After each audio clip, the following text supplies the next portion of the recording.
Hi dear friends, cute kitchen വേൾഡിലേക്ക് എല്ലാവർക്കും സ്വാഗതം. ഇന്ന് ഞാൻ ഒരു പുതിയ ഐറ്റമായിട്ട് വന്നിരിക്കുകയാണ്. ഒരു മാങ്ങ, പച്ച മാങ്ങ, പകുതി മാങ്ങയാണ്, ഒരു ചെറിയ കഷ്ണം ക്യാരറ്റ്, ഒരു പച്ചമുളകാണെങ്കിലും പഴുത്തതാണ്, ചുവന്ന മുളക്. ഇത്രയും സാധനം മതി. ഇനി വേറെ 2-3 സാധനം ചേർക്കും. ഇപ്പോൾ തൽക്കാലം ഇത്ര മതി. നമുക്ക് നോക്കാം എന്താ ഉണ്ടാക്കണേന്നല്ലേ.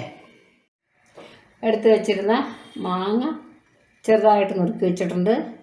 പിന്നെ ക്യാരറ്റ് അത് നന്നായിട്ട് ഗ്രേറ്റ് ചെയ്തിട്ടുണ്ട്. ഒരു പച്ചമുളകേ ഉള്ളൂ, അത് മുറിച്ച് വെച്ചിട്ടുണ്ട്. നമുക്ക് ആദ്യം ഇതിലോട്ട് മാങ്ങ ഇടുകയാണ്. ഞാൻ മാങ്ങ നുറുക്കി വെച്ചത് കണ്ട, ഇതൊന്ന് അടിച്ചിട്ട് വരാം. നമുക്ക് ഇതൊന്ന് മാങ്ങ ഇങ്ങനെ ഓടി നടക്കുകയാണ്. അപ്പോൾ ചതഞ്ഞിട്ടുണ്ട്, കുറച്ചല്ലേ ഉള്ളൂ. ഇനി ഇതിലോട്ട് നമുക്ക് ക്യാരറ്റും കൂടി ഇടാം. ഒപ്പം തന്നെ പച്ചമുളകും എല്ലാം കൂടി ഇടുകയാണ്. ഇനി ഇതിലേക്ക് ഇച്ചിരി വെള്ളം കൂടെ ഒഴിച്ചിട്ട് നമുക്ക് അരച്ചെടുത്തുകൊണ്ട് വരാം. ഇതിലേക്ക് കുറച്ച് വെള്ളം ഒഴിക്കാം, എന്നിട്ട് നമുക്ക് അരച്ചെടുത്തുകൊണ്ട് വരാം. നമ്മൾ കുറച്ചുകൂടെ വെള്ളം ആ പിച്ചിട്ടുണ്ടായിരുന്നില്ലേ ഇതിൻ്റെ ബാക്കി, അതെടുത്ത് കുറച്ച് ഒന്നും കൊണ്ട് അടിച്ചു വെള്ളം. കാരണം ഇത്രയും കട്ടി വേണ്ട നമുക്ക്. ഇനി നമുക്കിതിന് വെള്ളം ചേർക്കാം. ആവശ്യത്തിന് വെള്ളം ചേർത്ത് വേണം ഉപയോഗിക്കാൻ. ഇതിലേക്ക് ഞാൻ ഇതിനാവശ്യമുള്ള ഉപ്പ് ഇടുവാണ്. എന്നിട്ട് നോക്കണം ഉപ്പ് എത്ര ആവശ്യമുണ്ട്. കലക്കി നോക്കുമ്പോൾ അറിയാമല്ലോ. അവനവൻ്റെ ആവശ്യത്തിനുള്ള ഉപ്പിടണം.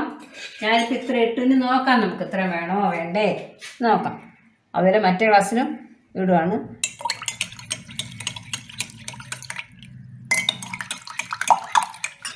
നമ്മളിനി ഇതിലേക്ക് ഇത് അരയ്ക്കാനെടുത്തതെല്ലാം തിളപ്പിച്ചാറ്റിയ വെള്ളമാണ്.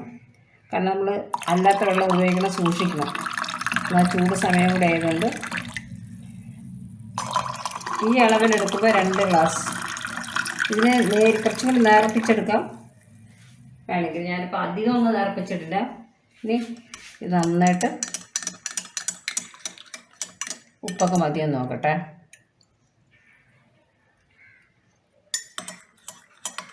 അതിന് ഇച്ചിരി ഉപ്പിടണം. ഇത് നോക്കട്ടെ.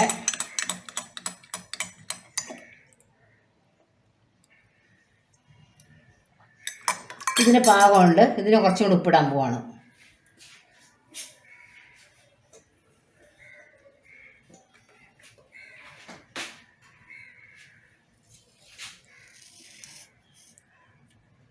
കുറച്ച് ഇതിലൂടെ ഇട്ടേക്കാം.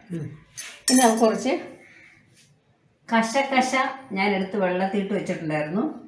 അത് നമുക്ക് കുറച്ചിട്ട് കൊടുക്കാം. നല്ല തണുപ്പല്ലേ.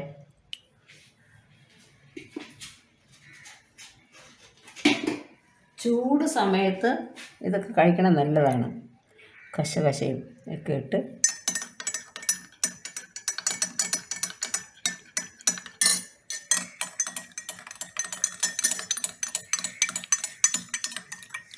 ഇനി ഇതിലേക്ക് ഒരു ഐസ് ക്യൂബ് കൂടെ ഇടാം. ഞാൻ ഒരെണ്ണത്തിന് ഒരു അല്പം പഞ്ചസാര ഇടാം. അപ്പോൾ ഒരു ഉപ്പും പഞ്ചസാരയും കൂടെ ചേർന്നൊരു സ്വാദ് വരും. കുറച്ച് പഞ്ചസാര, ഒരു പിഞ്ച് അതിനേക്കാളും കുറച്ചും കൂടി കൂടുതൽ. അപ്പോൾ എന്താണ്, ഒരു പുളിയും ഒരു മധുരവും ഒരു എരിവും കൂടെ കിട്ടും. ഇതിൽ ഉപ്പ് മാത്രം ഇട്ടിട്ടുണ്ട്. ഇതിൽ ഉപ്പും പഞ്ചസാരയും കൂടി ഇട്ടു.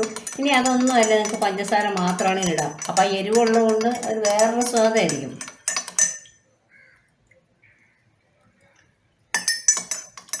നല്ല സ്വാദുണ്ട്.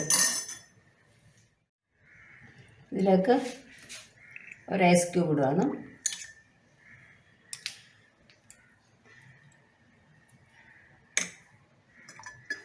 ഇത്രയേ ഉള്ളൂ. നല്ല ഭംഗിയുണ്ടല്ലേ, നല്ല കളർ.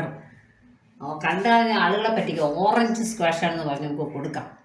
ഇത് ശരിക്കും ക്യാരറ്റും പിന്നെ ഒരു പച്ചമുളകും പച്ച മാങ്ങയും കൂടി ചേർത്ത് ഒരു ചെറിയ എരിവ്.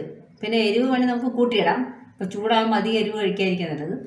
എരിവും ഒരു പുളിയും ഒക്കെ കൂടെയുള്ള ജ്യൂസ് നല്ല രസം. ചൂട് സമയത്തൊക്കെ കുടിക്കണം, നല്ലതാണ്. ഐസ് ക്യൂബ് നിർബന്ധമില്ല. ഞാൻ ഐസ് ക്യൂബും തിളപ്പിച്ച വെള്ളം തണുപ്പിച്ചിട്ടാണ് നമ്മൾ ഫ്രിഡ്ജിൽ വെക്കാറ്. ഐസ് ക്യൂബും അങ്ങനെ ഉണ്ടാക്കാറുള്ളൂ. നേരിട്ട് തണുത്ത വെള്ളം ഒന്നും ഒഴിക്കാറില്ല. എല്ലാവരും ട്രൈ ചെയ്ത് നോക്കണം. ഇത് എല്ലാവർക്കും ഇഷ്ടപ്പെട്ടു എന്ന് വിചാരിക്കുന്നു. ഇത്രയും നേരം കണ്ടതിന് എല്ലാവർക്കും നന്ദി, നമസ്കാരം.